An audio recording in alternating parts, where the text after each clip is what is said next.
Hello बच्चों, स्वागत है आपका अपने YouTube channel Yadav sir physics वाले। मैं Deepak Yadav, faculty of physics, extra mind tutorials.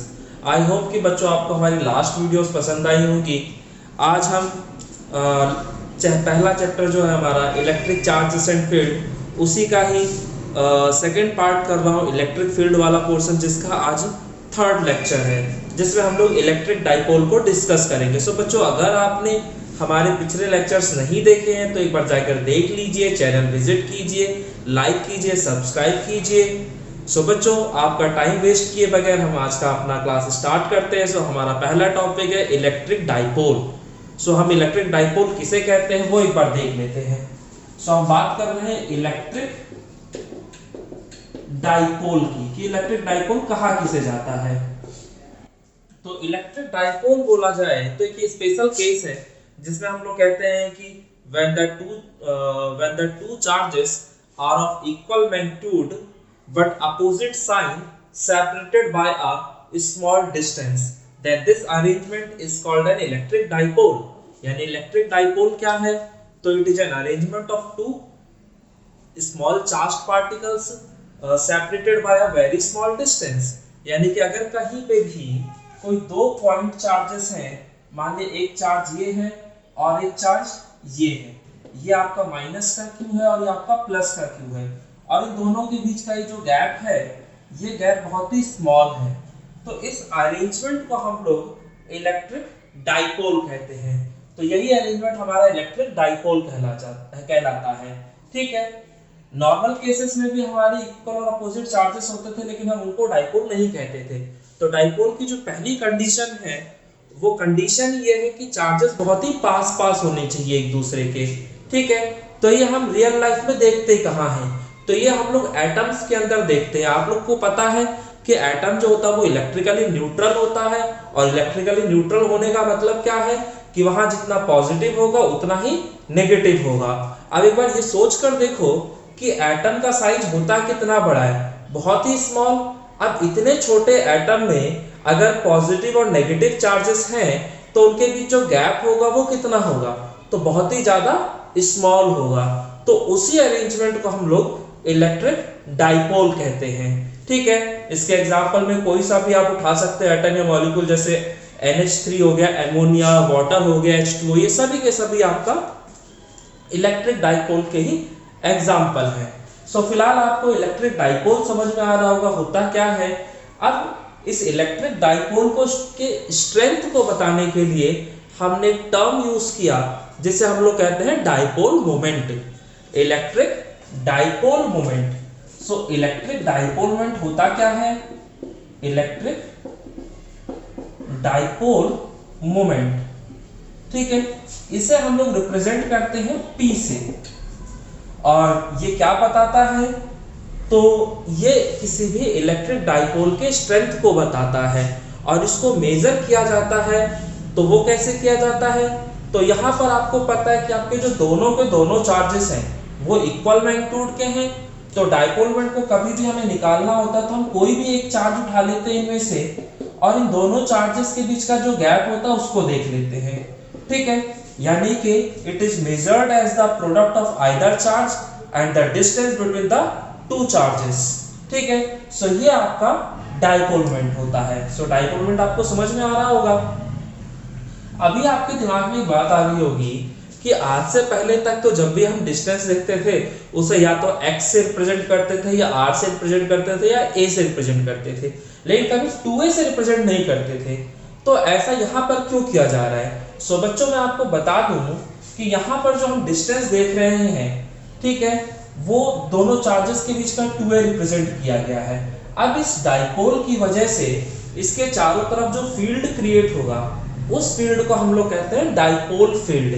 ठीक है, डाइपोल की वजह से भी तो इलेक्ट्रिक फील्ड तो होगा ही ना उसके चारों तरफ, तो उस फील्ड को हमने नाम दे दिया डाइपोल फील्ड। अब वो फील्ड अगर मुझे निकालना है कहीं पे भी, तो यहाँ पर जहां भी आपको फील्ड निकालना होगा वो सभी के सभी डिस्टेंसेस हमेशा सेंटर से देखी जाती हैं। ठीक है, सभी की सभी डिस्टेंसेस सेंटर से देखी जाती है। अब सेंटर से अगर देख रहे हैं और मान लिया जब वो पॉइंट जो है वो ये जो डाइपोल का एक्सिस है इसी के अलोंग कहीं है, तो तो वो डिस्टेंस हम कहाँ से देखेंगे, इस वाले चार्ज से या इस वाले चार्ज से? तो हम इन दोनों में से किसी भी चार्ज से उस पॉइंट का डिस्टेंस नहीं देखते। हम जो डिस्टेंस देखते हैं वो डाइपोल के सेंटर यानी पॉइंट O से देखते हैं। तो जब हम डिस्टेंस यहाँ से देखेंगे तो उसका फायदा क्या होगा कि अगर मैंने 2a ले रखा है तो ये वाला डिस्टेंस a हो जाएगा और ये वाला डिस्टेंस भी a हो जाएगा, और इससे आपकी कैलकुलेशन काफी हद तक आसान हो जाएगी। इसी वजह से हम जो चार्जेस के बीच का गैप होता है उसे हमेशा 2a से रिप्रेजेंट करते हैं। सो बात समझ में आ रही होगी? अच्छा जी, अब कोई भी डाइपोल है अगर वो इलेक्ट्रिक फील्ड के अंदर रखा हुआ है, जैसे मान लेते हैं कि ये हमारा एक इलेक्ट्रिक फील्ड है। अब इस फील्ड के अंदर कोई डाइपोल अगर रखा हुआ है तो डाइपोल रखा है तो सीधा सा फंडा या तो ऐसे रखा होगा या कैसे भी रखा होगा, ठीक है, जैसे कि माइनस का क्यू चार्ज है, ये प्लस का क्यू चार्ज है। तो ये डाइपोल की जो ओरिएंटेशन है यानी डाइपोल जो है कैसे रखा हुआ है उसको बताएं कैसे, तो उसको स्पेसिफाई करने के लिए हमने इस जो इलेक्ट्रिक डाइपोल था उसके डाइपोल मोमेंट को as a vector quantity treat किया। यानी कि डाइपोल मोमेंट कैसा क्वांटिटी है? सो वेक्टर क्वांटिटी, क्योंकि अगर वेक्टर होगा तो ऑब्वियसली उसका डायरेक्शन होगा, और एंगल देखने के लिए हमें दो लाइंस की तो जरूरत होती है ना, दो लाइंस की तो जरूरत होती है। अब जो एंगल बनेगा वो हमारा किधर बनेगा, कैसा बनेगा, उसके लिए हम लोगों ने जो डाइपोल मोमेंट था उसे as a vector quantity treat किया। तो यानी कि हम क्या लिख सकते हैं कि it is a vector quantity, यानी डाइपोल मोमेंट जो होता है हमारा एक वेक्टर क्वांटिटी होता है। अब अगर वेक्टर क्वांटिटी है तो ऑब्वियसली उसकी डायरेक्शन होगी, तो डायरेक्शन किधर से किधर की तरफ होगी? तो मैं बता दूं इसके लिए कोई लॉजिक नहीं है, बस एक साइन कन्वेंशन है कि जो डायरेक्शन होगी वो हमेशा नेगेटिव चार्ज से पॉजिटिव चार्ज की तरफ होगी, यानी डाइपोल मोमेंट की डायरेक्शन हमेशा नेगेटिव से पॉजिटिव की तरफ होगी। तो ये सिर्फ और सिर्फ एक कन्वेंशन है, इसके पीछे कोई लॉजिक नहीं है, ये ध्यान रखिएगा। नॉर्मली इलेक्ट्रिक फील्ड की जो डायरेक्शन होती थी वो किधर से किधर होती थी, तो भाई फील्ड लाइंस पॉजिटिव चार्ज से निकलते थे और नेगेटिव चार्ज में जाके एंटर कर जाते थे, यानी इलेक्ट्रिक फील्ड की डायरेक्शन हमेशा पॉजिटिव टू नेगेटिव होती थी। लेकिन जो डाइपोल मोमेंट की डायरेक्शन हम मान के चल रहे हैं वो क्या मान रहे हैं?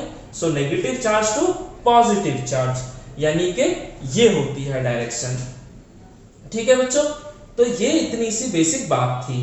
अब इसमें हमने इसका बता दिया कि भाई एक वेक्टर क्वांटिटी है, तो उसको हम लिखेंगे कैसे? So p vector is equal to q into 2a vector, क्योंकि आपको पता है चार्ज तो स्केलर क्वांटिटी है, तो इस पे तो एरो लगेगा नहीं, तो एरो किस पे लगेगा? इस पे। ऑब्वियसली वेक्टर अगर ये क्वांटिटी बन रहा है तो इसी की वजह से बन रहा होगा ना, क्योंकि ये तो आपका एक स्केलर क्वांटिटी है। तो ये बेसिक बात थी। अब यहाँ से आप चाहो तो इसका SI यूनिट, CGS यूनिट सब कुछ निकाल सकते हो, कोई दिक्कत तो नहीं है। अगर मैं इसका SI यूनिट लिखना चाहूँ तो क्या हो जाएगा? So it's SI unit is, तो आपको पता है चार्ज को हम लोग किस में नापते हैं? कूलम में। और जो 2a है वो क्या है? डिस्टेंस है, और डिस्टेंस को नापने के लिए हम लोग क्या यूज करते हैं? मीटर। सो इसका SI यूनिट हो जाएगा कूलम मीटर। ठीक है, अच्छा, तो ये आपकी कुछ बेसिक चीज होगी। अब यहाँ से अगर कोई डायमेंशनल फॉर्मूला पूछ ले आपसे तो आप वो भी बहुत आसानी से निकाल सकते हैं। सो इसका डायमेंशनल फॉर्मूला क्या होगा एक बार वो भी देख लेते हैं। तो डाइपोल मोमेंट का डायमेंशनल फॉर्मूला, तो भाई डायमेंशनल फॉर्मूला निकालने के लिए आपको कुछ नहीं, सिंपल सी चीज है, उसका बेसिक फॉर्मूला पता होना चाहिए। तो बेसिक फॉर्मूला है चार्ज इनटू में डिस्टेंस। अब डायमेंशनल फॉर्मूले में तो हमारी सातों फंडामेंटल क्वांटिटीज आती हैं, ठीक है, तो यानी कि मेरे को जितनी भी चीजें यहाँ लिखी होंगी सबको फंडामेंटल में कन्वर्ट करना पड़ेगा। तो आप बताइए क्या चार्ज आपका फंडामेंटल क्वांटिटी होता है? तो नहीं जी, चार्ज फंडामेंटल क्वांटिटी नहीं होता। तो मुझे कोई ऐसा फॉर्मूला ढूंढना पड़ेगा जिसमें चार्ज आता हो। तो उसके लिए हमारे पास फॉर्मूला था I is equal to Q/T, यानी कि rate of flow of charge. तो यहां से मैं चार्ज को निकाल सकता हूं और वो क्या आ जाएगा? करंट इनटू में टाइम। ठीक है, करंट कैसा क्वांटिटी है? फंडामेंटल। टाइम कैसा क्वांटिटी है? फंडामेंटल। यानी कि अब मैंने इस चार्ज को फंडामेंटल क्वांटिटीज के टर्म में कन्वर्ट कर लिया। ठीक है, और 2a क्या है? डिस्टेंस है, और डिस्टेंस जो वो तो फंडामेंटल क्वांटिटी होता था। तो उससे तो मुझे कोई समस्या नहीं है, इसलिए मैं इसका कोई कन्वर्जन नहीं कर रहा हूँ। ठीक है, तो अब मेरे को यहाँ से इसका डायरेक्शनल फॉर्मूला पता चल जाता है।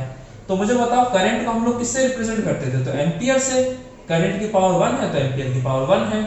टाइम को हम लोग कैपिटल टी से रिप्रेजेंट करते थे, यहाँ पे पावर 1 है तो ये पावर 1 रख दी है। और ये जो था ये डिस्टेंस था, डिस्टेंस को हम लोग लेंथ में लिखते थे एल से। ठीक है, सो ये इसका डायरेक्शनल फॉर्मूला निकल के आ जाएगा, यानी कि हम सीधा कह सकते हैं ए एल टी। तो ये हो गया इसका डायरेक्शनल फॉर्मूला। तो ये कुछ बेसिक बातें आप लोग को समझ में आ रही होंगी डाइपोल को लेके। अच्छा, अब अगर मुझे किसी डाइपोल को आइडियल डाइपोल बनाना है, ठीक है, अगर मैं किसी भी डाइपोल को आइडियल डाइपोल बनाना चाहता हूं तो उसके लिए मुझे क्या करना पड़ेगा? तो कोई भी मुझे डाइपोल दे रखा है जैसे, और उसका डाइपोल स्ट्रेंथ क्या है, यानी डाइपोल मोमेंट क्या है, तो Q इंटू 2 है। तो मुझसे कहा गया कि ये डाइपोल है और इसको आप एक आइडियल डाइपोल में कन्वर्ट कीजिए bye keeping the dipole moment constant, यानी कि उसका जो स्ट्रेंथ है वो चेंज ना हो। ठीक है, तो मुझे पता है कि आइडियल केस हमेशा एक्सट्रीम होता है। ठीक है, जैसे अगर मैं कहीं बात करता हूं कि भाई रेजिस्टेंस हाई होना चाहिए, तो आइडियल में क्या होगा, रेजिस्टेंस हाई का मतलब इनफाइनाइट होगा। अगर कहीं है कि भाई रेजिस्टेंस जीरो मतलब कम होना चाहिए, तो वहां आइडियल वाले केस में हम लोग रेजिस्टेंस बिल्कुल जीरो मान लेते हैं। ठीक है, यानी कि बिल्कुल एक्सट्रीम केस, अगर ज्यादा है तो बिल्कुल उसका भी एक्सट्रीम और कम है तो उसका भी एक्सट्रीम। ठीक है, तो मेरे को पता है कि डाइपोल वाले में क्या होता था, चार्जेस के बीच का जो गैप होता था वो कम होना चाहिए। तो एक आइडियल डाइपोल में क्या होना चाहिए, बहुत ही ज्यादा कम।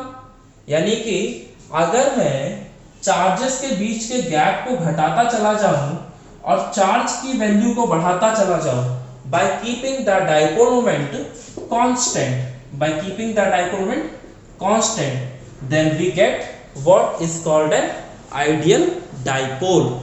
ठीक है बच्चों, तो अगर मैं चार्जेस के बीच के गैप को घटाता चला जाऊं और चार्जेस की वैल्यू को बढ़ाता चला जाऊं, तो जो चीज मुझे मिलेगी वो होगी आपकी आइडियल डाइपोल। ठीक है, और चार्जेस को मैंने क्यों घटाया, तो उसके लिए मैंने आपको बताया कि आइडियल हमेशा एक्सट्रीम केस होता है और डाइपोल वाले केस में चार्जेस के बीच का गैप कम होना चाहिए, तो आइडियल वाले में क्या होगा, जीरो होना चाहिए। तो मैं क्या करूंगा, चार्जेस के बीच गैप को घटाने लग जाऊंगा और इसको घटाऊंगा और ये कांस्टेंट रखना है, तो ऑब्वियसली मुझे इसको बढ़ाना पड़ जाएगा। ठीक है, तो ये हो गया आपका आइडियल डाइपोल की कहानी कि भाई आइडियल डाइपोल क्या होगा। चलिए, अब यहाँ पर इस पे बेस्ड एक छोटा सा क्वेश्चन देख लेते हैं। बहुत आसान सा क्वेश्चन है लेकिन आपके कंसेप्ट को जरूर क्लियर करेगा। ठीक है, सो हम वो क्वेश्चन देखते हैं कि क्वेश्चन है क्या। तो हमें क्वेश्चन कहा गया है कि दो चार्जेस है प्लस माइनस 20 नैनो कूलम के। So charges of plus minus 20 nano coulomb are separated by 5 mm, यानी 5 मिलीमीटर के द्वारा सेपरेटेड है। So find the dipole moment, find the dipole moment. तो हमें क्या करना है, इसका डाइपोल मोमेंट निकालना है। तो आप कहोगे सर जी इसमें क्या है, तो बच्चों वाला ही क्वेश्चन है, डाइपोल मोमेंट निकालना है, डाइपोल मोमेंट का फॉर्मूला लगाऊंगा कर दूंगा। तो मैंने कहा बेटा कर दो, तो आपने फॉर्मूला लगाया dipole moment T = Q × 2a।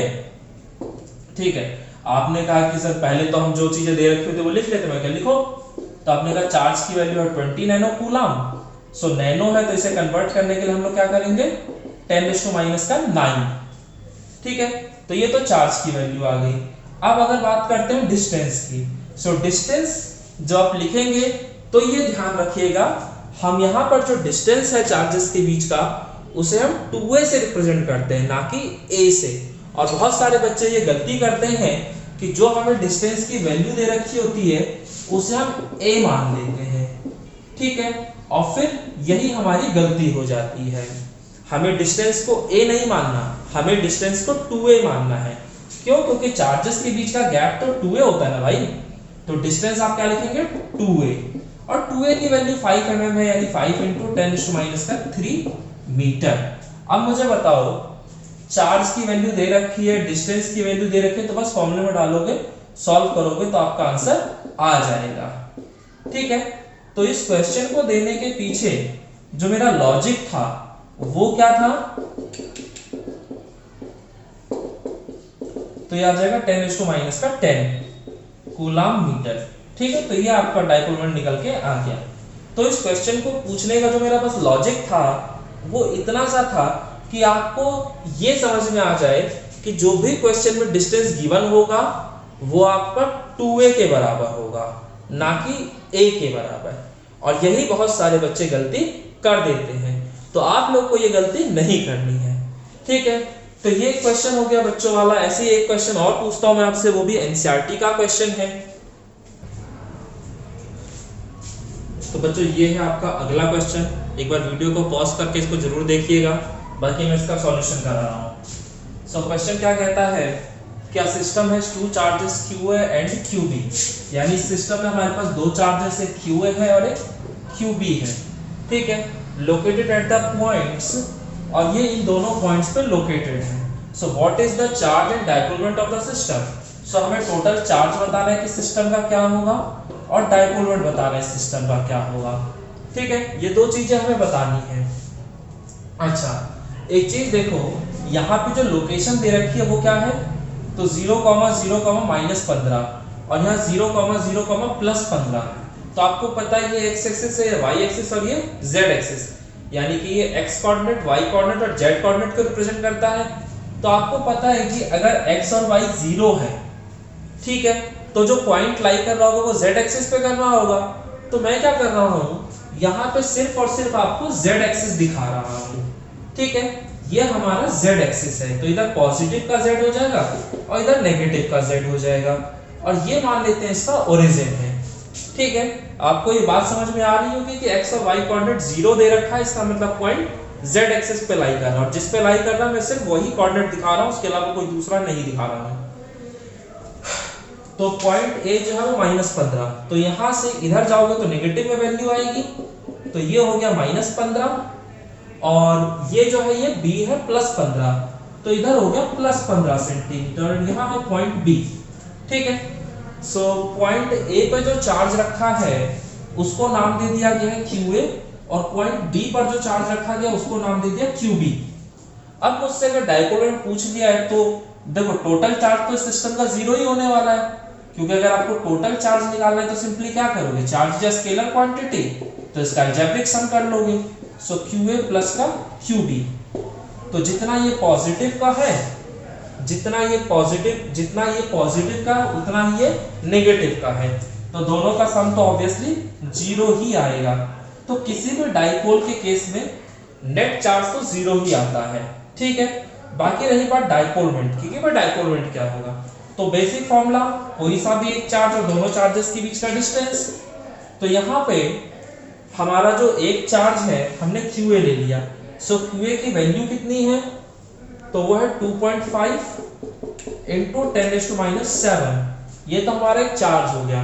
और दोनों चार्जेस के बीच का ये जो डिस्टेंस है, ये डिस्टेंस है कितना, तो आपको पता है कि इधर की तरफ 15 सेंटीमीटर और इधर की तरफ भी 15 सेंटीमीटर, तो टोटल कितना हो गया 30 सेंटीमीटर, और ये सेंटीमीटर में तो हमें इसे मीटर में कन्वर्ट करना पड़ेगा, और मीटर में कन्वर्ट करने के लिए हमें क्या करना होता है, सो 10⁻² से मल्टीप्लाई करना होता है। ठीक है, अभी आसानी से आंसर आ जाएगा, 25 या 75, तो ये आ गया 75, इनटू में -7 और -2 -9, तो ये आपका डाइपोल मोमेंट आ गया, बाकी चार्ज के लिए कूलम और डिस्टेंस के लिए मीटर।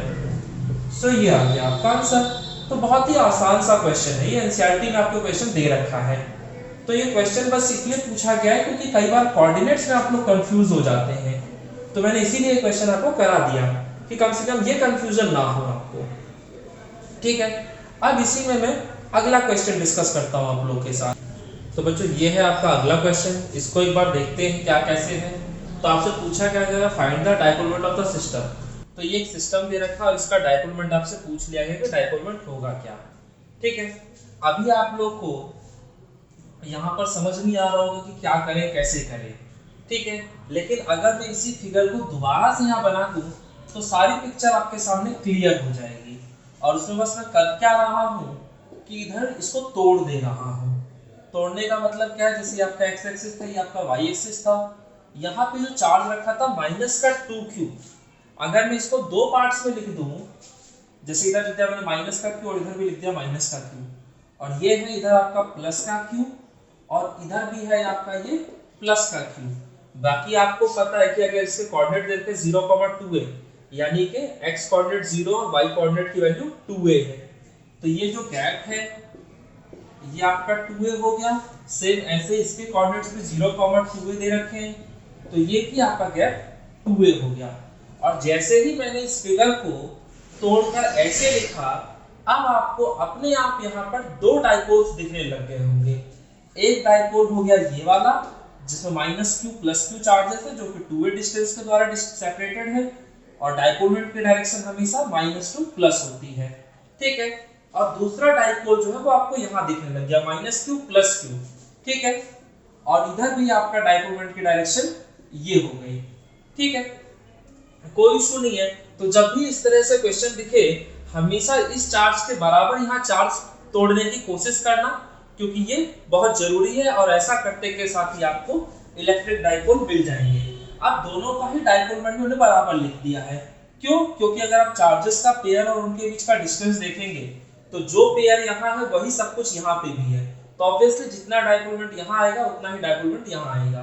तो अब मेरे पास दो डाइपोल्स हो चुके हैं और मुझे इन दोनों का रिजल्टेंट देखना है, ठीक है। तो इन दोनों का रिजल्टेंट निकालने के लिए करना है क्या है, आपको सीधा सा पता है कि दो वेक्टर क्वांटिटीज का रिजल्टेंट कैसे निकलता है, तो उसके लिए फॉर्मूला आप लोग लगा देते हैं रिजल्टेंट डाइपोल मोमेंट का, square root of a square plus b square plus 2ab cos theta, और वो जो थीटा होता था वो दोनों वेक्टर्स के बीच का एंगल होता था। तो यहाँ ये जो दोनों वेक्टर्स हैं इनके बीच का एंगल कितना है, 90 डिग्री। तो square root of p square plus p square plus 2p into p into में cos 90 डिग्री, यही होगा। और आपको पता है cos 90 की वैल्यू होती है 0, तो अगर cos 90 की वैल्यू 0 होती है पूरा टर्म ही 0 हो जाएगा ना, तो बचेगा क्या, p square plus p square, तो दोनों को जोड़ोगे तो क्या आ जाएगा, 2 टाइम्स ऑफ p स्क्वायर, ठीक है। अब यहाँ से p का स्क्वायर है तो p आपका बाहर चला जाएगा, यानी कि जो आपका आंसर आएगा रिजल्टेंट डाइपोल मोमेंट का वो आ जाएगा p रूट 2 या रूट 2p, ठीक है। तो रिजल्टेंट डाइपोल मोमेंट आ गया रूट 2p, और आपके लिए डाइपोल मोमेंट निकालना कौन सी बड़ी बात है, आपको चार्जेस भी पता है, उनके बीच का डिस्टेंस भी पता है, तो क्या आ जाएगा q इंटू में 2a। सो ये हो गया आपका रिजल्टेंट डाइपोल मोमेंट। सो बच्चों आप लोगों को समझ में आ रहा है, क्वेश्चन ऐसा भी हो सकता है जिसमें आपको इस तरह की सिचुएशन दे दिया है, तो यहाँ पे आपको चार्ज को तोड़ना पड़ेगा दो पार्ट्स में, ठीक है। सो चलिए फिर अगला क्वेश्चन देखते हैं। तो बच्चों अब हमें डाइपोल की वजह से फील्ड का पता है कि भाई डाइपोल की वजह से जो फील्ड होगा उसे हम लोग डाइपोल फील्ड कह देते हैं, और अब उस डाइपोल फील्ड की वजह से उसके एक्सियल लाइन पर फील्ड इंटेंसिटी क्या होती है वो हमें देखना है, ठीक है। यहाँ पे हम बहुत सारी चीजें करेंगे, एक्सियल लाइन पे देखेंगे, फिर उसके बाद इक्वेटोरियल लाइन पे देखेंगे, और फिर उसके बाद किसी भी पॉइंट पे देखेंगे, ठीक है। तो जो पॉसिबल तीन केस हो सकते हैं, तो तीनों के तीनों केसेस हम यहाँ डिस्कस करने की कोशिश करेंगे, ठीक है। सो हमें क्या दे रखा है, हमें दे रखा होगा यहाँ पे एक डाइपोल, मान लेते हैं कि ये हमारा एक डाइपोल है, ठीक है, माइनस क्यू प्लस क्यू, और दोनों के बीच का डिस्टेंस हो गया आपका 2a। तो ये हमें एक इलेक्ट्रिक डाइपोल दे दिया जाएगा, और उसकी वजह से किसी पॉइंट पर फील्ड इंटेंसिटी पूछा जाएगा, लेकिन पूछा कहाँ जाएगा, तो on the axial line of the dipole. तो एक्सियल लाइन का मतलब डाइपोल के एक्सिस के अलोंग जो लाइन होता है उसको हम लोग एक्सियल लाइन कह देते हैं, और डाइपोल के एक्सिस के परपेंडिकुलर जो लाइन होता है उसे हम लोग इक्वेटोरियल लाइन कहते हैं, ठीक है। तो ये डाइपोल का एक्सिस है, तो इसी के अलोंग मान लिया जाए, आपसे कहा गया कि इस पॉइंट पे बताइए कि फील्ड इंटेंसिटी की वैल्यू क्या होगी, ठीक है। इस पॉइंट पे आपसे पूछ लिया गया पॉइंट P पे, तो जिस भी पॉइंट पे फील्ड इंटेंसिटी पूछा जाएगा वहां पे हम एक यूनिट पॉजिटिव चार्ज लाके रख देते हैं, और फिर देखते हैं कि वो कितना फील्ड एक्सपीरियंस करेगा दोनों की वजह से। तो यहाँ पे दो ही चार्ज है, एक ये, तो यहाँ जो फील्ड होगा पॉइंट P पे वो इन दोनों ही चार्जेस की वजह से होगा। तो एक बार देखते हैं कि दोनों के से फील्ड होगा क्या। तो ये जो नेगेटिव वाला चार्ज है वो इस पॉजिटिव चार्ज को अपनी तरफ खींचेगा, तो ये तो हो गया A की वजह से फील्ड की डायरेक्शन, और जो ये पॉजिटिव वाला चार्ज है वो इस पॉजिटिव को इधर की तरफ धकेल रहा होगा। तो ये हो गया बी की वजह से फील्ड की डायरेक्शन। अब मुझे साफ साफ दिख रहा है कि यहाँ पर दो फील्ड्स है और दोनों फील्ड्स के डायरेक्शन अपोजिट है। और क्योंकि electric field is a vector quantity, और जब भी दो वेक्टर क्वांटिटीज अपोजिट डायरेक्शन में होते हैं तो हमेशा उनका रिजल्टेंट निकालने के लिए हमें क्या करना होता है, सब्ट्रैक्शन करना होता है, यानी सब्ट्रैक्ट करना है। ठीक है, अब सब्ट्रैक्शन करने से पहले हमें यह सोचना होगा कि यहाँ पे कौन सा वाला फील्ड बड़ा है, क्योंकि हमेशा बड़ा माइनस छोटा होता है, तो कौन सा वाला फील्ड बड़ा होगा। तो मैं बता दूं आपको कि जो इलेक्ट्रिक फील्ड का हमारा फॉर्मूला था वो फॉर्मूला था क्या, तो के क्यू बटे में आर स्क्वायर, यानी कि सिर्फ मुझे चार्ज पता होना चाहिए और जिस पॉइंट पे निकाल रहा हूं उसका डिस्टेंस पता होना चाहिए। तो आप अगर पॉइंट पी पे फील्ड निकालना चाहते हैं इस चार्ज और इस चार्ज की वजह से, तो भाई चार्जेस की वैल्यू तो दोनों जगह सेम है, यानी चार्ज तो दोनों जगह सेम है। तो फर्क किसका आ रहा है, सिर्फ डिस्टेंस का आ रहा है कि डिस्टेंस क्या है। तो मुझे साफ साफ दिख रहा है कि पॉइंट P से B का जो डिस्टेंस है वो कम है एज कंपेयर टू A। तो अगर ये वाला डिस्टेंस कम है तो ऑब्वियसली यहाँ पर जो फील्ड की वैल्यू होगी वो ज्यादा होगी, क्योंकि फील्ड डिस्टेंस जितना कम फील्ड उतना ही स्ट्रॉन्ग, क्योंकि हमेशा इनमें इन्वर्सली का रिलेशन होता है। तो ये कंफर्म हो गया कि B की वजह से जो फील्ड है वो ज्यादा है। तो एक बार इसको मैं करके यहाँ मैथमेटिकली दिखा देता हूँ आपको। अच्छा, तो पॉइंट P का हमने डिस्टेंस यहाँ पे नहीं लिया, सो मान लेते हैं कि जो डिस्टेंस है कितना है, सो x है ये डिस्टेंस। ठीक है, ये डिस्टेंस x है और बाकी इसका हमें रीड नहीं है तो इसे हम रफ कर देते हैं। सो पॉइंट P का डिस्टेंस है x। अच्छा जी, तो जो पॉइंट A है यहां से लेके यहां तक का डिस्टेंस कितना है, A है, और यहां से लेके यहां तक का जो डिस्टेंस था ये भी आपका A था। तो अब आपको ये जो 2A डिस्टेंस है इसका फायदा समझ में आ गया। देखो A से P तक का मुझे डिस्टेंस चाहिए, तो ये पूरा डिस्टेंस क्या हो गया, सो A प्लस एक्स, भाई यहां से यहां तक का A और यहां से यहां तक का x, सो टोटल हो गया A प्लस एक्स।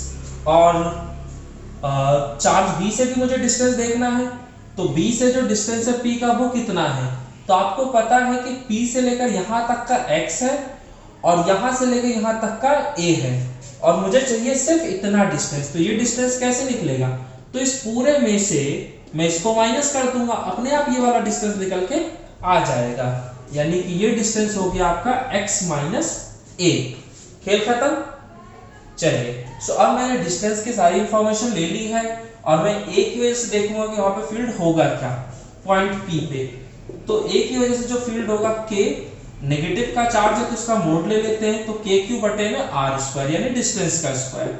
डिस्टेंस बोला जाए तो AP का स्क्वायर। तो के क्यू और AP की वैल्यू कितनी है, तो AP की वैल्यू है A प्लस एक्स, तो इसका स्क्वायर कर दिया, तो ये तो हो गया EA। अब मैं निकाल देता हूँ EB कि भाई B पे जो चार्ज रखा है उसकी वजह से फील्ड क्या है। तो K यहाँ जो चार्ज रखा है वो पॉजिटिव का है और ये जो डिस्टेंस है कितना है, सो x माइनस A, तो इसका स्क्वायर। ठीक है, ये आ गया सीधा सीधा। अब डिस्टेंस का इनवर्सली का रिलेशन है, तो ऑब्वियसली ये वाला डिस्टेंस छोटा है तो इसका वाला फील्ड स्ट्रॉन्ग होगा, यानी EB जो है वो EA से बड़ा है, तो क्योंकि EB is greater than EA। ठीक है, EB जो है EA से बड़ा है, इसलिए जो E नेट आएगा, और क्योंकि ये एक्सियल लाइन पे देख रहा हूं तो इसलिए मैं इसे E एक्सियल लिख दे रहा हूं। ठीक है, तो E एक्सियल क्या आएगा, तो EB माइनस का EA। तो एक बार EB और EA दोनों की वैल्यू चेक कर लेते हैं कि वैल्यू आएगी क्या। तो E axial is equal to EB की वैल्यू पुट करते हैं, सो EB की वैल्यू है K Q बटे में x माइनस A का स्क्वायर, और EA की जो वैल्यू है वो है K Q बटे में A प्लस एक्स का स्क्वायर। अब तो बस ये बेसिक मैथमेटिक्स, इससे ज्यादा कुछ भी नहीं है। तो यहाँ से इसमें से K Q कॉमन निकाल दिया, यहाँ बचा x माइनस A का होल स्क्वायर और यहाँ पे आ गया A प्लस एक्स का होल स्क्वायर। ठीक है, अच्छा, अब इसके बाद यहाँ पे हम एलसीएम ले सकते हैं तो x माइनस ए का होल स्क्वायर और x प्लस ए का होल स्क्वायर। और यहाँ पे लिखेंगे हम लोग a प्लस एक्स या x प्लस ए, बात तो एक ही है, सो x प्लस ए लिख देता हूँ। सो x प्लस ए का होल स्क्वायर माइनस, और यहाँ आ जाएगा x माइनस ए का होल स्क्वायर। ठीक है, अब इसके बाद के क्यू, और यहाँ पे देखो इस पूरे टर्म को अगर मैं a मान लूं और इस पूरे टर्म को b मान लूं तो ये हो गया a square minus B square. और a स्क्वायर माइनस b क्या होता है? a square minus b square, तो a प्लस बी और a माइनस बी, तो a प्लस b और a माइनस, तो जब माइनस करने बैठूंगा तो ये पॉजिटिव का नेगेटिव हो जाएगा, ये नेगेटिव का पॉजिटिव हो जाएगा, तो a plus B a minus B. और यहाँ पे देखो इस पे भी स्क्वायर है और इस पे भी स्क्वायर है, तो मैं चाहूँ तो पूरे पे स्क्वायर लगा सकता हूँ। तो मैंने लिख दिया x माइनस ए इंटू एक्स प्लस ए और इस पूरे का होल स्क्वायर। कोई इशू नहीं होगा यहाँ तक आपको? अच्छा, अब यहाँ पे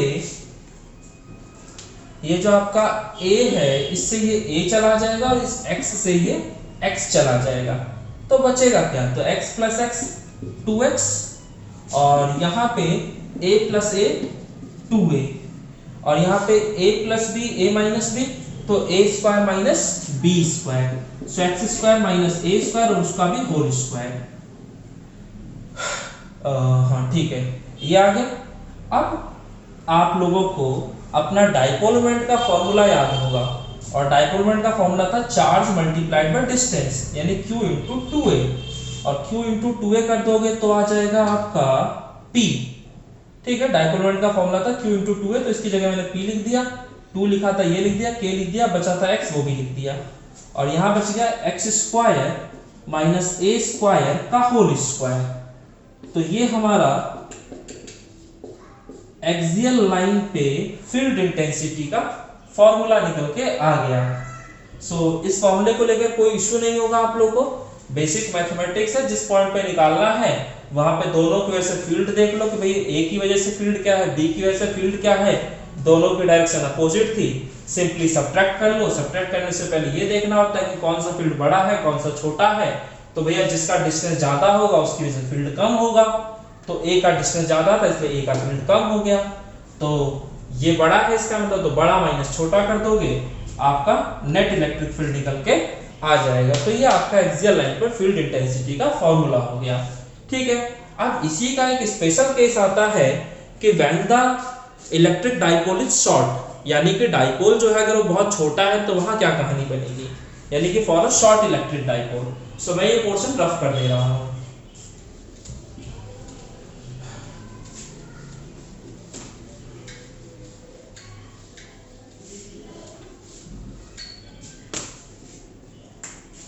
इसका हम स्पेशल केस देख रहे हैं, तो इसमें क्या, फॉर अ शॉर्ट इलेक्ट्रिक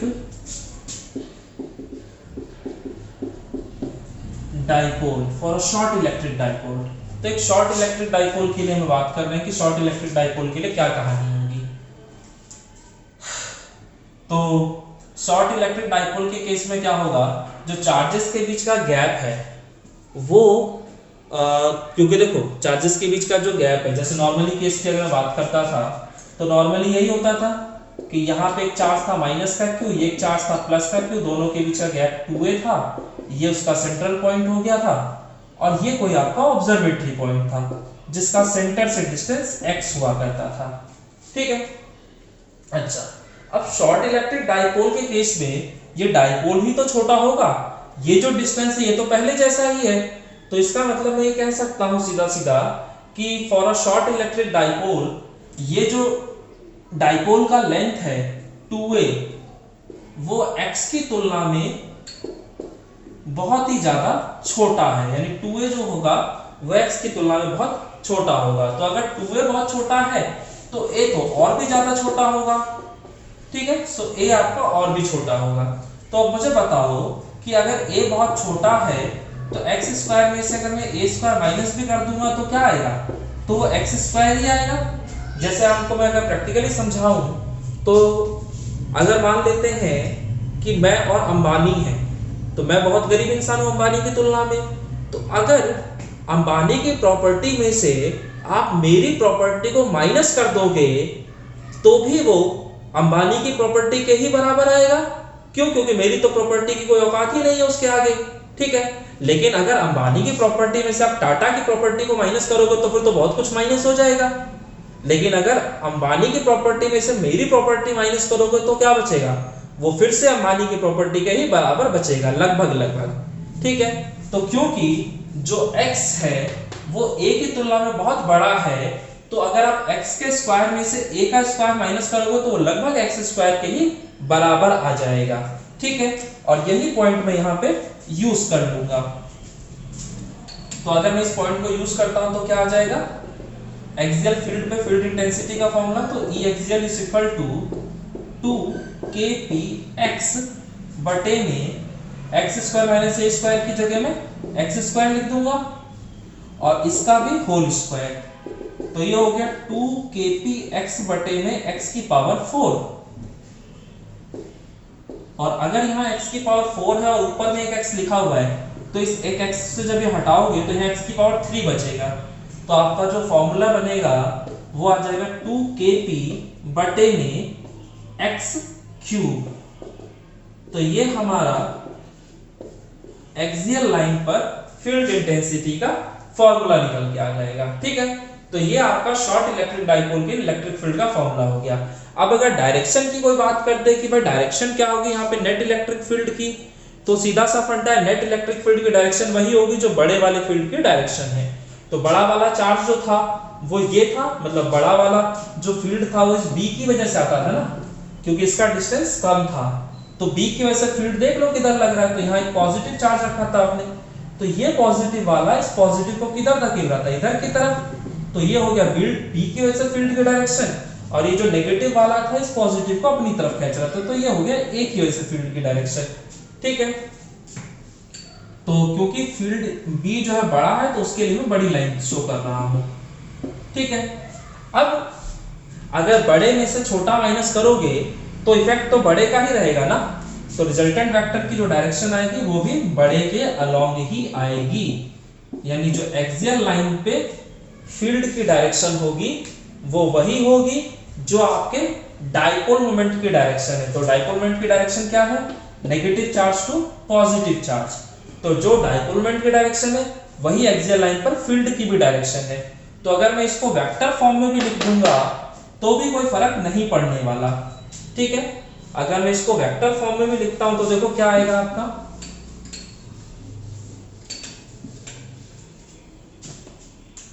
तो इसी को मैं यहां पे लिख के दिखा रहा हूं आपको पता है कि हाँ वेक्टर क्वांटिटी एक तो इलेक्ट्रिक फील्ड और एक डाइपोल मोमेंट है, और दोनों की भी डायरेक्शन सेम है। तो अगर दोनों ही वेक्टर्स की डायरेक्शन सेम है तो इनके बीच साइन कैसा लिखना चाहिए, तो प्लस का साइन लगना चाहिए, तो 2kp वेक्टर बटे में r क्यूब, तो ये होगा फॉर्मूला। अगर दोनों की डायरेक्शन अपोजिट होती तो मैं यहाँ पे नेगेटिव का साइन लगा देता। सो ये बात समझ में आ रही होगी आपको। तो चलिए, सो अभी हमने एक इलेक्ट्रिक डाइपोल की वजह से एक्सियल लाइन पर फील्ड का फॉर्मूला देख लिया। अब हम देखेंगे इक्वेटोरियल लाइन पर क्या होता है। तो बच्चों अब हम देख रहे हैं field intensity on the equatorial line of the dipole. So मैंने आपको पहले ही बताया था कि इक्वेटोरियल लाइन का मतलब क्या होता है। तो जैसे हम मान लेते हैं कि ये हमारा एक इलेक्ट्रिक डाइपोल है, इसमें ये माइनस क्यू चार्ज है और ये आपका प्लस क्यू चार्ज है, और इन दोनों के बीच का ये जो गैप है, ये जो गैप है ये टोटल गैप 2a होगा, जिसे मैं दो पार्ट्स में लिख सकता हूँ, a और ये वाला पार्ट भी a, ठीक है। और इक्वेटोरियल लाइन का मतलब है वो लाइन जो एक्सियल लाइन के परपेंडिकुलर है। तो ये आपका एक्सियल लाइन था, तो इसके परपेंडिकुलर लाइन ये है। तो इस इक्वेटोरियल लाइन पे मुझे कहीं पे भी फील्ड इंटेंसिटी निकालने के लिए बोल देगा। अब जैसे मान लेते हैं कि उसने मुझसे बोला कि आप इस पॉइंट पे बताइए फील्ड इंटेंसिटी होगी क्या। ये पॉइंट A है, ये पॉइंट B है, और मान लीजिए C पॉइंट पे बोल दिया गया है। तो जिस भी पॉइंट पे बोला जाएगा ऑब्वियसली इसका डिस्टेंस दिया जाएगा आपको, बगैर डिस्टेंस बताए तो पूछ नहीं सकता। तो ये इंफॉर्मेशन आपके पास होगी और अब इसके बाद आपका काम शुरू होगा। तो जिस भी पॉइंट पे फील्ड इंटेंसिटी निकालना हो वहां पे एक यूनिट पॉजिटिव चार्ज रख देते हैं लाके, और मुझे बताओ कि इस चार्ज पे जो भी फोर्स लग रहा होगा या जो भी फील्ड होगी वो इन दोनों की वजह से ही होगी, तो इन दोनों की वजह से निकाल देते हैं। तो ये जो नेगेटिव चार्ज है वो इस पॉजिटिव को क्या कर रहा होगा, अपनी तरफ खींच रहा होगा, तो ये जो हो गया फील्ड ड्यू टू ए हो गया। सेम ऐसे ही ये जो पॉजिटिव चार्ज है वो इस पॉजिटिव चार्ज को किधर धकेल रहा होगा, तो इधर की तरफ, तो ये हो गया फील्ड ड्यू टू बी। ठीक है, अब ये दोनों की वजह से फील्ड निकल के आ गया। अब इन दोनों का जो रिजल्टेंट होगा वो ऑब्वियसली इन दोनों के बीच में होना चाहिए, तो रिजल्टेंट क्या होगा वो हम देखेंगे अभी। तो मुझे बताओ ये ट्राइंगल और ये ट्राइंगल ये दोनों बिल्कुल सिमिलर है, ठीक है, और किसी भी एक ट्राइंगल में अगर आपको दो साइड्स पता हो तो आप कोई भी तीसरी साइड कोई भी एंगल फाइंड आउट कर सकते हैं। तो मान लेता हूं कि ये जो एंगल है ये थीटा है, ठीक है, जिसकी वैल्यू आप कैलकुलेट कर लेंगे, ठीक है, तो ये एंगल थीटा है। तो अगर मुझे इन दोनों का रिजल्टेंट देखना था तो मुझे क्या करना चाहिए, इन दोनों वेक्टर्स को रिजॉल्व कर देना चाहिए, और रिजॉल्व करने के लिए हमारे पास होना चाहिए कोऑर्डिनेट सिस्टम। तो ये हमने अपना कोऑर्डिनेट सिस्टम ले लिया, और अगर ये एंगल थीटा है तो ऑब्वियसली ये वाला एंगल भी थीटा होगा, ठीक है। तो इस EA को मैं दो कंपोनेंट्स में तोड़ दूंगा, दो रेक्टेंगुलर कंपोनेंट्स में। ये आ गया EA cos थीटा और इधर की तरफ आ जाएगा EA sin थीटा, ठीक है, क्योंकि जिस भी एक्सिस के साथ एंगल बनता है उधर हमेशा cos थीटा लिखा जाता है, दूसरा वाला sin। और क्योंकि ये दोनों ट्राइंगल सिमिलर हैं तो अगर ये वाला एंगल थीटा है तो ऑब्वियसली ये वाला एंगल भी थीटा होगा, और अगर ये एंगल थीटा है तो ये भी एंगल थीटा ही होगा। और अगर ये वेक्टर इस एक्सिस के थीटा एंगल बना रहा है तो इधर वाला जो कंपोनेंट होगा वो cos थीटा होगा, और जो इधर वाला कंपोनेंट है वो sin थीटा होगा। कोई इशू नहीं है। अब मुझे सबसे पहला जो काम करना है वो ये है कि EA और EB की वैल्यू कैलकुलेट करने के EA और EB की वैल्यू होगी क्या, क्योंकि अगर एक बार ये वैल्यू मिल जाएगी तो मैं आगे की चीजें बहुत आसानी से कर पाऊंगा। तो एक बार ये वैल्यू देख लेते हैं। तो EA जो होगा यानी A पर जो चार्ज रखा उसकी वजह से फील्ड, तो फील्ड निकालने के लिए सिर्फ मुझे चार्ज पता होना चाहिए और ये डिस्टेंस पता होना चाहिए। तो ये जो डिस्टेंस होगा ये कितना होगा, तो आपको पता है कि ये एक राइट एंगल ट्राइंगल है, ये साइड A है, ये x है, तो इसका स्क्वायर प्लस इसका square is equal to perpendicular का स्क्वायर। तो ये क्या निकल के आ जाएगा, तो ये आएगा square root of a square plus x square, ठीक है।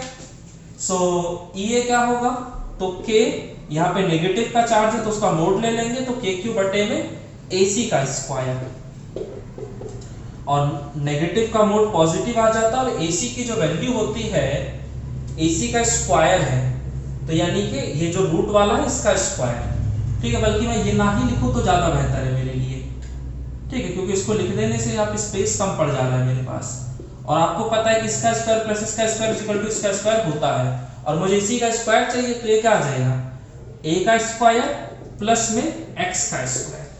तो ये हो गया EA का वैल्यू। अब मैं निकाल देता हूं EB का वैल्यू कि भाई जो B पॉइंट पे चार्ज रखा है उसकी वजह से फील्ड क्या है। तो यहां भी तरीका भाई k, इस वाले चार्ज के से फील्ड देखना है तो इसका मोड बटे में ये वाले डिस्टेंस का स्क्वायर, तो इस वाले डिस्टेंस का स्क्वायर भी इसका स्क्वायर प्लस इसका स्क्वायर, यानी कि a का स्क्वायर प्लस का x का स्क्वायर। तो पहले इसमें लिख देता हूं BC का स्क्वायर और नेक्स्ट स्टेप में ये काम कर देता हूं, तो k³ बटे में a square plus x square. तो ये निकल के आ गया फील्ड ड्यू टू B।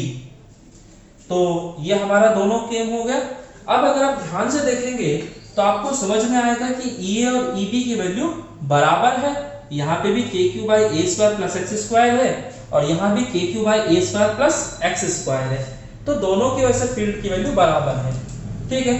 तो क्योंकि EA जो है वो EB के बराबर है और इसको मैंने क्या मान लिया कि वो E है, भाई दोनों बराबर होंगे तो किसी ना किसी के तो बराबर होंगे, तो मान लेते हैं E के बराबर है।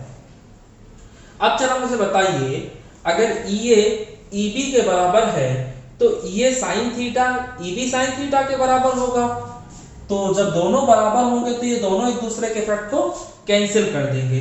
तो जो भी रिजल्टेंट इलेक्ट्रिक फील्ड आएगा वो आएगा किसकी वजह से? तो भाई फिर इन दोनों कंपोनेंट्स की वजह से आएगा। और ये दोनों के दोनों कंपोनेंट जो है ये सेम डायरेक्शन में है, और अगर सेम डायरेक्शन में है तो ऑब्वियसली इनका जो रिजल्टेंट आएगा ये भी उसी डायरेक्शन में आएगा। और ये जो रिजल्टेंट होगा इसे मैं इक्वेटोरियल इलेक्ट्रिक फील्ड कह रहा हूँ। तो रिजल्टेंट इलेक्ट्रिक फील्ड की डायरेक्शन पता चल गई, बाकी वैल्यू जो होगी वो क्या होगी? तो वो हो जाएगा ये cos थीटा, ये cos थीटा प्लस का EB cos थीटा, और ये EB दोनों ही E के बराबर है। ठीक है, या फिर चलो डायरेक्ट वैल्यू डाल देता हूं, खत्म करता हूं पहले इसको। तो ये की वैल्यू है k क्यूब बटे में a square plus x square, और cos थीटा को बाद में पुट कर लेंगे, और EB की वैल्यू भी यही आएगी k क्यूब बटे में a square plus x square, और ये हो गया cos थीटा।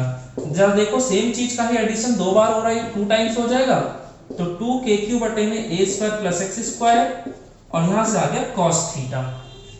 अब मुझे बस cos थीटा की वैल्यू निकालनी, बाकी सारी वैल्यूज मुझे पहले से पता है। सो cos थीटा होगा क्या? तो अगर ये राइट एंगल ट्रायंगल और ये थीटा है, तो थीटा के सामने वाला होता है परपेंडिकुलर, परपेंडिकुलर के सामने वाला होता है हाइपोटेनस, और जो बच जाता है वो होता है बेस। तो cos theta is equal to base upon hypotenuse, यानी कि OA बटे में AC। तो जो cos थीटा है उसकी जगह मैं क्या लिख सकता हूं? तो OA cos theta is equal to OA base upon hypotenuse, यानी कि AC। तो बस आपका खेल खत्म हो चुका है।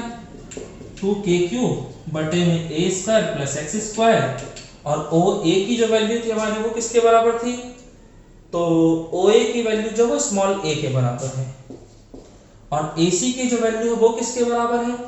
तो आपको पता है कि इसका स्क्वायर प्लस इसका स्क्वायर इज इक्वल टू इसका स्क्वायर। मुझे इसका स्क्वायर छोड़ना चाहिए, मुझे तो सिर्फ यही चाहिए, तो स्क्वायर इधर करूंगा तो रूट में आ जाएगा, तो ये बन जाएगा square root of a square plus का x स्क्वायर।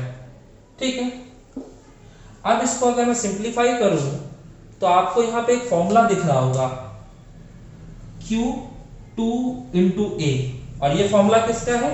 तो डाइपोल मोमेंट का। तो हमारा डाइपोल मोमेंट का जो फॉर्मूला था बस वो यहाँ पे लग जाएगा और खेल खत्म हो जाएगा। तो ये जो k है इसको ऐसे रहने देता हूँ, और Q into 2A की जगह P लिख देते हैं, और यहाँ पे आ जाएगा, देखो इसका पावर 1 है और इसका पावर 1/2 है, क्योंकि स्क्वायर रूट x को मैं x की पावर 1/2 लिख सकता हूँ। तो इसका पावर 1, इसका पावर 1/2, और मल्टीप्लिकेशन हो रहा है, यानी कि बेस से पावर एडिशन, तो ये दोनों पावर ऐड हो जाएंगे। तो ये आ जाएगा a square plus x square की पावर 3/2। तो ये हमारा इक्वेटोरियल लाइन पर फील्ड इंटेंसिटी निकल के आ गया।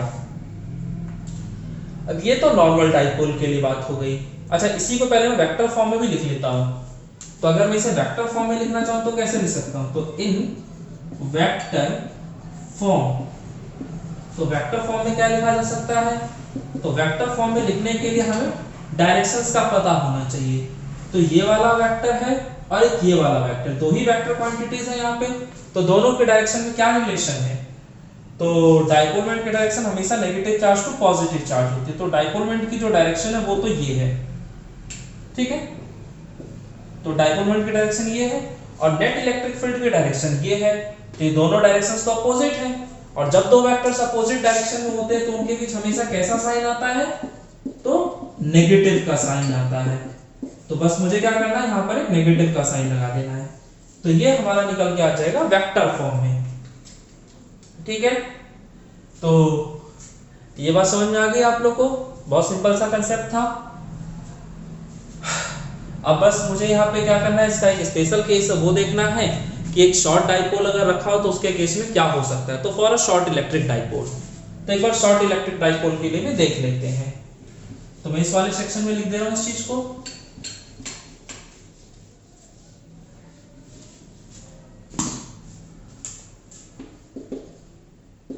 For a short electric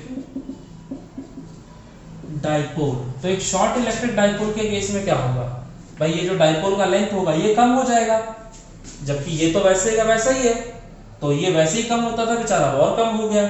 तो मैं क्या लिख सकता हूँ कि ये जो डिस्टेंस है वो इसकी तुलना में बहुत छोटा है, यानी कि जो 2a है वो x की तुलना में 2a जो है वो x की तुलना में बहुत छोटा है। तो अगर 2a x की तुलना में छोटा है तो भाई a तो और भी ज्यादा छोटा हो जाएगा। तो अगर a बहुत छोटा है तो a के स्क्वायर को अगर मैं x के स्क्वायर में जोड़ूंगा तो मुझे मिलेगा क्या, तो वो लगभग x स्क्वायर के ही बराबर आएगा। क्यों? क्योंकि मैंने आपको बताया था कि ये हूं मैं और ये है अंबानी, ठीक है। मेरी जो प्रॉपर्टी है वो अंबानी की प्रॉपर्टी की तुलना में बहुत छोटी है। तो अगर आप अंबानी की प्रॉपर्टी में मेरी प्रॉपर्टी जोड़ भी दोगे तो भी वो लगभग अंबानी की प्रॉपर्टी के ही बराबर आएगा, ठीक है। तो बस ये अंबानी की प्रॉपर्टी से पुट करो और सॉल्व करो, आंसर आ गया आपका। तो इसमें मत पुट करो, ये वेक्टर फॉर्म में है, ये वाले में पुट कर देते हैं। तो यहां से इक्वेटोरियल लाइन का फील्ड इंटेंसिटी आ जाएगा kp बटे में a square plus x square की जगह सिर्फ x स्क्वायर और उसकी भी पावर 3/2। तो इस 2 से ये 2 कट गया, तो यहां बचा क्या, kp बटे में x क्यूब। तो ये हमारा इक्वेटोरियल लाइन पर फील्ड इंटेंसिटी का फॉर्मूला बन जाता है। सो आपको खेल समझ में आता है? चलिए, तो ये दोनों टॉपिक हमने किया और दोनों टॉपिक से आपने जो चीज सीखी है वो हमारा तीसरे टॉपिक में यूज होगा। तो यहाँ पर जो दो बातें हैं वो ध्यान रखिएगा कि इक्वेटोरियल लाइन वाले केस में जो डाइपोल मोमेंट की डायरेक्शन होती थी उसके अपोजिट इलेक्ट्रिक फील्ड की डायरेक्शन होती थी, ठीक है। तो जस्ट इसके पैरेलल है लेकिन अपोजिट है। और एक्सियल लाइन वाले केस में जो फील्ड की डायरेक्शन है वही डाइपोल मोमेंट की भी डायरेक्शन है, ठीक है। तो ये पॉइंट हमारा अगले टॉपिक में बहुत यूज होने वाला है। तो बच्चों अब हम देख रहे हैं field intensity at any point due to an electric dipole. तो एक इलेक्ट्रिक डाइपोल की वजह से किसी पॉइंट पर फील्ड इंटेंसिटी का क्या फॉर्मूला होगा। तो मान लेते हैं कि ये हमारा एक इलेक्ट्रिक डाइपोल है, ठीक है।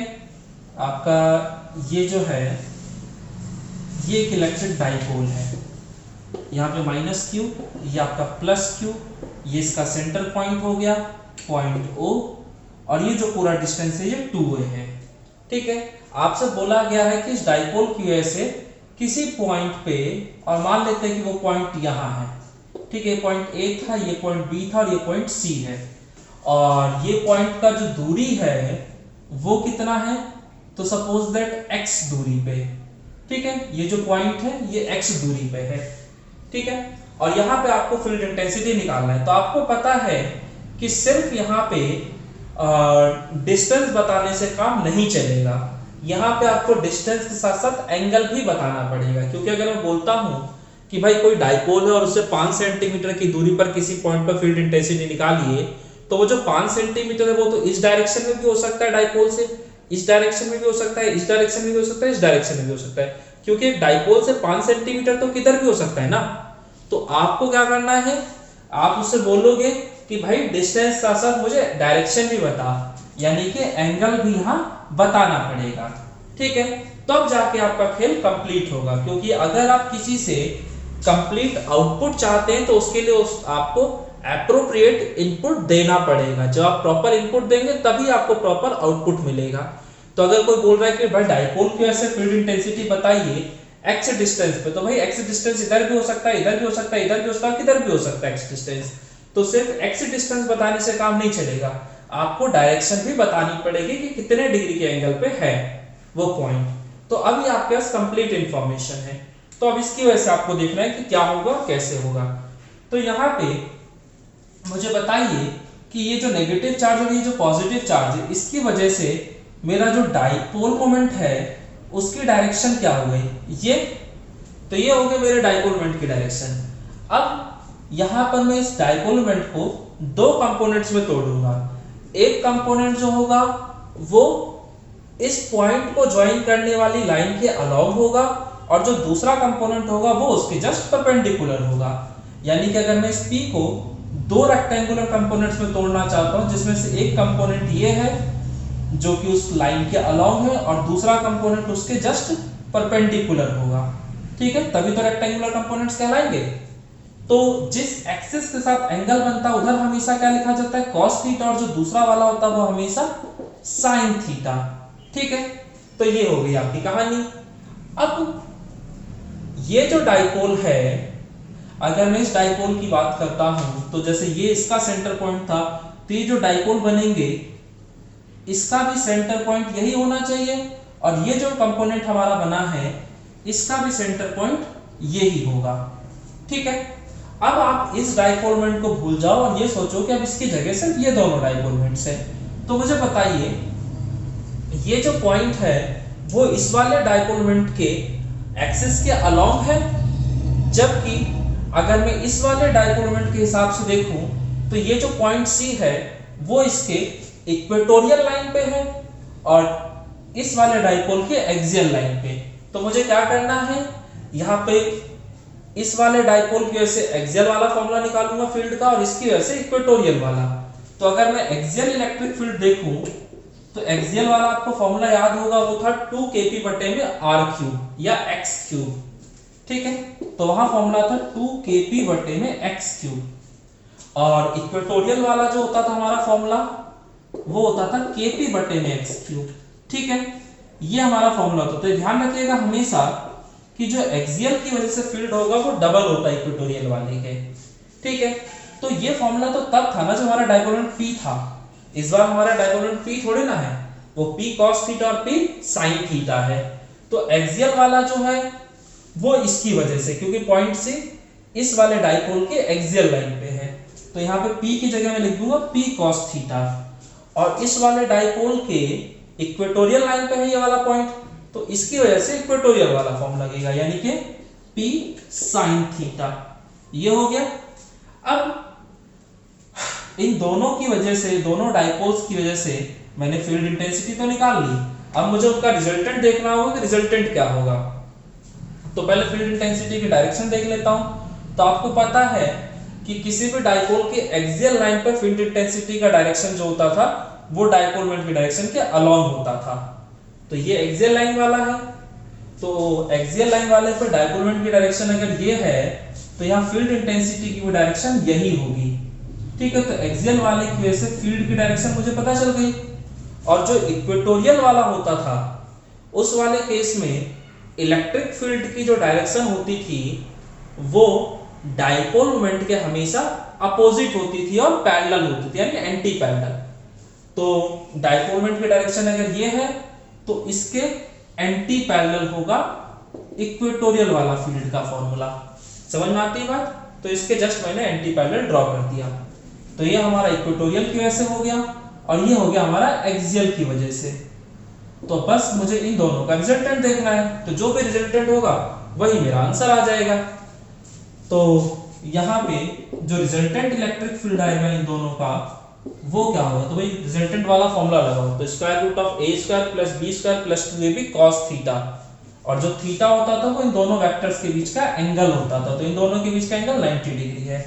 तो square root of a square plus में b स्क्वायर प्लस का 2ab cos थीटा, थीटा की वैल्यू 90 डिग्री होने की वजह से ये जो पूरा का पूरा टर्म है क्या हो जाएगा आपका 0। तो बचेगा क्या, सिर्फ ये दोनों टर्म्स। तो ये एक्सियल का क्या फॉर्मूला था, तो हमारा ये था 2kp cos थीटा बटे में x क्यूब का स्क्वायर, ठीक है। और इक्वेटोरियल वाले का क्या है, तो वो है kp sin थीटा बटे में x क्यूब का स्क्वायर। ये हो गया। बाकी वाला पार्ट तो 0 था तो इसको लिखने की जरूरत नहीं है। अच्छा, अब देखते हैं। अब इसमें से जो चीजें कॉमन निकल सकती है पहले उनको कॉमन निकाल देते हैं। तो अगर इसका स्क्वायर करोगे और इसका स्क्वायर करोगे तो यहाँ पे k का स्क्वायर आ जाएगा, दोनों में p का स्क्वायर भी आ जाएगा और x की पावर 6 हो जाएगी, ठीक है। तो ये कॉमन वाला पार्ट अगर निकाल दोगे तो 2 का स्क्वायर 4 और यहाँ से आएगा cos स्क्वायर थीटा, हाँ cos स्क्वायर थीटा, और ये x क्यूब तो बाहर निकल गया था, फिर खत्म इसका। और यहाँ से के भी बाहर चला गया है, पी चला गया है, एक्स चला गया, बचा साइन। तो साइन का स्क्वायर करोगे तो यहाँ आ जाएगा साइन स्क्वायर थीटा। ठीक है, ये आ गया। अब इसमें आपको पता है कि इसका भी स्क्वायर, इसका भी स्क्वायर, इसका भी स्क्वायर, तो ये तो बाहर चला जाएगा, तो यहाँ बचेगा kp और यहाँ पे x की पावर 6 था, तो बाहर जाने पे x की पावर 3 हो जाएगा। और यहाँ पे 4 cos square theta plus sine square theta. अभी तो कोई जुगाड़ सेट नहीं हो रहा, तो मैं क्या कर रहा हूँ कि जो 4 cos स्क्वायर थीटा था इसको इस तरीके से लिख दे रहा हूँ, 3 cos square theta plus cos square theta plus sine square theta. अभी आपको इसको लिखने का बेनिफिट समझ में आ गया होगा, ये आपका एक आइडेंटिटी फॉर्म हो गया, cos square theta plus sine square theta, और ये हमेशा किसके बराबर होता है, 1 के बराबर। तो ये आ जाएगा kp बटे में x क्यूब और square root of 3 cos square theta plus का 1, इस पूरे की जगह 1 आ गया। तो ये हमारा रिजल्टेंट इलेक्ट्रिक फील्ड का फॉर्मूला डिराइव हो गया। अब आपके पेपर में जब क्वेश्चन पूछा जाएगा तो वहां पे आपको ये जरूर बताया जाएगा कि भाई जिस पॉइंट पे आपको निकालना है वो कितना डिस्टेंस और कितने एंगल पे। तो अगर उसने डिस्टेंस की वैल्यू दे दी है, एंगल की वैल्यू दे दी है, और जिस डाइपोल की वजह से निकालना है उसका डाइपोल मोमेंट भी दे दिया है, तो बस आप फॉर्मूले में वैल्यू पुट करोगे, सॉल्व करोगे, आपका तुरंत आंसर आ जाएगा। ठीक है, तो ये तो हो गया इसका मैग्नीट्यूड। अब बात आती है डायरेक्शन की कि भाई डायरेक्शन क्या होगा। तो एक बार हम लोग इसका डायरेक्शन भी देख लेते हैं। तो बच्चों इसको पहले आप नोट डाउन कर लेना अपनी कॉपियों में, क्योंकि मैं इसको रफ कर दे रहा हूं अभी। तो इन दोनों का जो रिजल्टेंट होगा वो ऑब्वियसली इन दोनों के कहीं बीच में होगा। अब बीच में किधर होगा तो हमें तो नहीं पता, हमने मान लिया कि कहीं ये है आपका रिजल्टेंट इन दोनों का। ठीक है, तो ये आ गया ER। अब रिजल्टेंट वेक्टर जो है हम क्या मान के चल रहे हैं कि एक्सियल वाले के साथ कितना एंगल बना रहा है, तो बीटा एंगल बना रहा है। ये एंगल आपका बीटा मान लेते हैं। तो मैं पहले लिख देता हूं इस चीज को, तो ये आपने नोट कर लेना आराम से।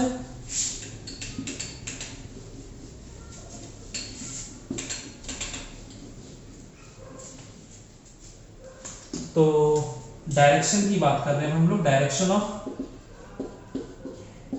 रिजल्टेंट इलेक्ट्रिक फील्ड यानी ER वेक्टर की डायरेक्शन क्या होगी। तो यहाँ पे मान लेते हैं कि let ER vector makes an angle beta with E axial. Let ER makes an angle beta with let ER makes an angle beta with E axial. ठीक है, तो ये आपने रिजल्टेंट वेक्टर का, भाई रिजल्टेंट वेक्टर इन दोनों के बीच में है तो ये आ गया। अब रिजल्टेंट वेक्टर की डायरेक्शन पता करनी है तो आपको किसी ना किसी से एंगल देखना था। तो मैंने मान लिया कि एक्सियल वाले से बीटा एंगल बना रहा है, तो tan बीटा का यहाँ फॉर्मूला लग जाएगा। क्लास 11th में आपने रिजल्टेंट वेक्टर के डायरेक्शन निकालने का फॉर्मूला पढ़ा होगा, और वो फॉर्मूला होता था tan beta is equal to b sin theta upon a plus b cos theta, ये फॉर्मूला होता था। और इसमें जो सबसे बड़ा टास्क होता था आपका वो होता था एंगल पहचानना कि ये जो थीटा एंगल ले रहे हैं, मतलब सॉरी एंगल पहचानना नहीं, इसमें जो बेसिक टास्क होता था वो ये पहचानना था कि इसमें से मैं किसको A मानूं और किसको B मानूं। ठीक है, तो उसका एक बहुत आसान सा तरीका है, ये ध्यान रखिएगा कि अगर किसी को साक्षात भगवान के दर्शन हो जाए तो वो क्या किसी साधु बाबा महात्मा के चक्कर में फंसेगा? नहीं। ठीक है, तो जो साक्षात रिजल्टेंट वेक्टर के साथ एंगल बनाएगा वो क्या किसी और के साथ एंगल बनाएगा? तो नहीं बनाएगा। यानी कि जो E एक्सियल है वो ER वेक्टर के साथ एंगल बना रहा है बीटा, तो फिर ये जो है किसी और के साथ एंगल नहीं बनाएगा। और जो किसी के साथ भी एंगल नहीं बना रहा उसे हम कहते हैं A, और जो एंगल बना रहा है उसे हम कहते हैं B। तो ये वाला जो वेक्टर हो गया इसे मैं लिख दूंगा A और ये हो जाएगा मेरा B। ठीक है, तो ये आपका फाइंड आउट करने का तरीका है, ध्यान रखिएगा हमेशा कि रिजल्टेंट वेक्टर जिसके साथ एंगल बनाएगा वो हमेशा A होगा और दूसरा वाला B होगा। और उसको याद रखने के लिए क्या बताया, तो जिससे साक्षात भगवान के दर्शन हो जाए वो फिर किसी और के दर्शन के चक्कर में नहीं फंसता है। ठीक है, तो रिजल्टेंट यहाँ पे भगवान है, तो रिजल्टेंट जिसके साथ एंगल बना देगा वो फिर किसी और के साथ एंगल नहीं बनाएगा, और इसीलिए वो कहलाएगा A। तो बस अब इस फॉर्मूले में वैल्यू को डाल दो, और जो थीटा होता था वो दोनों वेक्टर्स के बीच का एंगल होता था। तो यहाँ पर ये जो दोनों वेक्टर्स है मेरे, इनके बीच का एंगल कितना है? 90 डिग्री। तो थीटा की जगह 90 रख देंगे, तो बी हो गया मेरा ई इक्वेटोरियल और साइन 90 डिग्री बटे में ए हो गया आपका ई एक्सियल प्लस ई इक्वेटोरियल और कॉस 90 डिग्री। अब बस वैल्यूज पुट करो, सॉल्व करो, आपका आंसर आ जाएगा। तो देखो ई इक्वेटोरियल साइन 90 की वैल्यू 1 हो गई, यहाँ पे ई एक्सियल और यहाँ cos 90 वाला टर्म तो पूरा ही 0 आ गया, तो यानी कि tan बीटा आ गया ई इक्वेटोरियल बटे में ई एक्सियल। ठीक है, सो ई इक्वेटोरियल की वैल्यू ये है आपका kp sin थीटा बटे में x क्यूब। ठीक है, और ई एक्सियल की शुरुआत हम नीचे से करेंगे, तो ई एक्सियल क्या था, तो वो था 2kp cos थीटा बटे में x क्यूब। अब जो कॉमन है सब काट दो, तो यहां आप देखेंगे सब कुछ कट जाएगा, बचेगा क्या, सिर्फ साइन थीटा था cos थीटा, जिसको आप लिख देंगे tan थीटा और बचेगा 2, तो यह आ जाएगा 1/2 tan थीटा, यानी कि tan बीटा जो होगा वो हाफ ऑफ tan थीटा आ जाएगा। तो ये हो गया आपका डायरेक्शन का फॉर्मूला। सो आई होप कि ये टॉपिक आपको समझ में आया होगा। इसमें आपको कुछ नहीं करना है, अगर आपको डाइपोल के वैसे किसी पॉइंट पे पूछ रहा है तो बस आप अपने डाइपोल को दो कंपोनेंट्स में तोड़ दीजिए। एक कंपोनेंट जो होना चाहिए वो उस वाले पॉइंट को ज्वाइन करने वाली लाइन के अलोंग होना चाहिए और दूसरा उसके परपेंडिकुलर होना चाहिए। तो जो कंपोनेंट अलोंग वाला होगा उसकी वजह से एक्सियल का फॉर्मूला लगेगा, और जो ये वाला होगा उसके, ये जो पॉइंट है ये इक्वेटोरियल लाइन पे आ रहा हो तो यहाँ पे इक्वेटोरियल वाला फॉर्मूला लग जाएगा। बाकी आपको डायरेक्शंस याद होनी चाहिए कि भाई एक्सियल वाले केस में जो आपके डाइपोल मोमेंट की डायरेक्शन होती थी वही आपके फील्ड की भी डायरेक्शन होती थी, और इक्वेटोरियल वाले केस में आपका जो फील्ड की डायरेक्शन होती थी वो डाइपोल मोमेंट के डायरेक्शन के अपोजिट होती थी और पैरेलल होती थी। तो अगर डाइपोल मोमेंट की डायरेक्शन ये है तो इलेक्ट्रिक फील्ड की डायरेक्शन ये हो जाएगी। ठीक है, बस ये दोनों कंपोनेंट्स आ जाएंगे। अब रिजल्टेंट निकालने के लिए आपको रिजल्टेंट वाला फॉर्मूला पता होता है, वैल्यू पुट करो, सॉल्व करो, आंसर आ जाता है आपका। ठीक है, तो ये जो टॉपिक अभी मैंने कराया है ये आपका सीबीएसई पॉइंट ऑफ व्यू से इंपॉर्टेंट नहीं है, लेकिन हाँ कॉम्पिटिटिव पॉइंट ऑफ व्यू पे अगर आप जाते हैं, इंजीनियरिंग मेडिकल की तैयारी करते हैं, तो वहां पे जरूर इस टॉपिक पे क्वेश्चंस बन जाते हैं। सो आप लोग इस चीज का ध्यान रखेंगे। चलिए बच्चों, तो बाकी सब चीजें जो है फिर हम लोग वो नेक्स्ट क्लास में करते हैं।